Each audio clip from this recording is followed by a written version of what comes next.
Hey guys, today's video is about Balrog Dash Low. If you really like with the content, feel free to press subscribe. And I hope you well in all your battles. Oh, hey guys, welcome in. We're going to talk about Low Rush today. The positives and the negatives, as well as why I want to use it. A small trick that I like to use for it.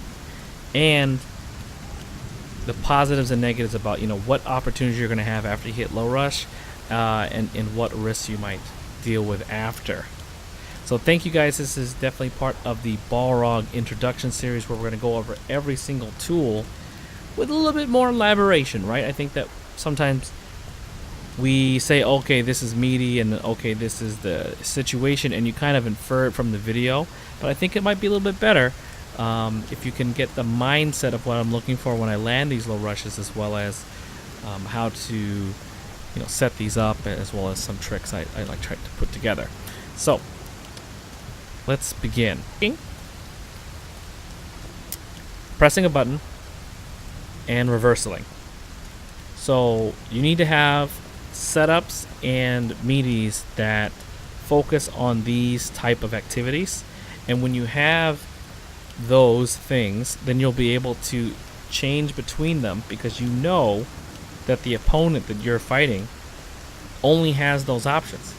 And at the very beginning, since Ryu's so popular, you should learn how to set these situations up so you can get the maximum value for what you're looking for. Anything in Street Fighter that causes a knockdown creates a specific scenario, plus or minus, advantageous or not, where you can go in, and if you're positive, you're going to be able to do something about that. So for example, in this scenario, if I do low rush here, after I do low rush, it's going to tell me that I'm plus, what does it say? Plus 20, right? So even without knowing the numbers for that, that just means that, okay, if I do that, I'm plus 20, and I can come in and do something. Because when I do this, dash forward, I'm going to be plus 3. That means any move that is greater than 3, I'll be able to trap my opponent for pressing something on his normal wake up, right? While if someone does back recovery, and I do the same thing, it adds 5 frames to that, which makes me plus 8, but it does push the opponent further away from me, right? And so we'll revisit exactly what scenario happens at each juncture, what you could do and everything. But the whole concept here is that the knockdown gives me specific advantageous scenarios depending on how the character wants to get up, and that you want to always, in as often as possible with Balrog and pretty much any character in Street Fighter, be in an advantageous situation, have plus frames, and use those advantages to condition your opponent. Okay guys, so guess what? Now, since we've already talked about, in general, what pressure you're going to get after a low rush or dash grand blow from Balrog, you're going to want to now learn the punishes that can happen after that. So you know that you're going to be at advantage, right? No matter what, you'll be at advantage when you do a light low rush like this. You know that you're going to be at advantage, right? That's why Ryu, and that's why you were able to block in that scenario.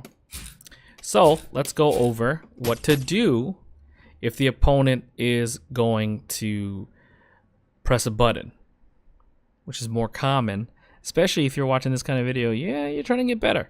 So they're probably doing something relatively intelligent, which is to press a button on their wake up. So let's check it. So again, if I do nothing, he's gonna hit stand jab and he's gonna get pressure on me. But I'm plus 3 after a low rush. So what I want to do, go like this, and punish him, and go into another scenario, and then try to get him at that point too, right? So that's how you deal with normal wake up. Now let's switch it now by going to training mode, hit it to back recovery, and then you notice if you do the same thing, you lose there, because not only does your meaty kit come out, but it actually is getting hit when it's in recovery. So that means you have to make up a new solution in order to get past that. So what do I mean by that? What I mean is you got to use a button that takes a little bit longer to come out. So in this scenario, we did a meaning kick, which is 6 frames. Instead, we want to hit roundhouse, which it comes out in about 9 frames and is active for 2 frames. So what does that mean? So 6 plus 5 is 9. No, wait. 6 plus 5 is a... What the heck? Don't worry about the counting. Here's what I'm trying to say. He low rushes, you can dash up, roundhouse. And if you do that, you can get a pretty sizable punish, right?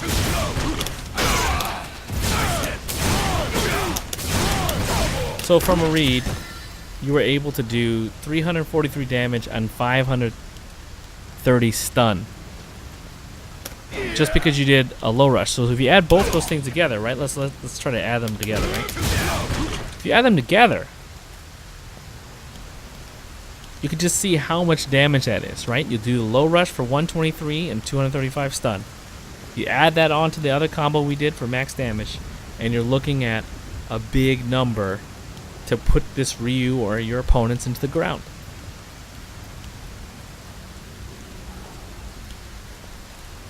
So you're able to... So the point is, you're able to interchange between these two depending on what you're looking for, right? Depending on what happens. What's really important, and I think this is really important for you to notice as Balrog players when you're trying to master what you're doing, right? Is when you do this and you try to pressure them, right? When you're trying to do that and you're trying to pressure them, what's really important to notice is how are they waking up? Meaning, if I do this, if I do a low rush, and I notice that he backed up, because you can see the distance between us, right? The distance here is a bit much, right? So, because of that, you have to remember, oh, okay, this guy likes to back roll. I need to punish him for that.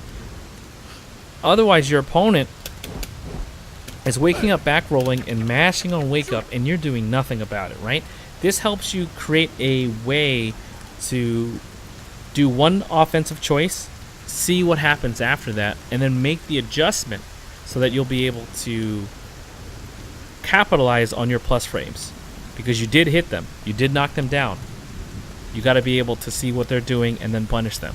Because in a lot of cases, a lot of people don't have really good defense depending on what level you are in the game. Hey guys, thanks so much for watching the video. If you like this, please follow and subscribe. See you guys on Twitch.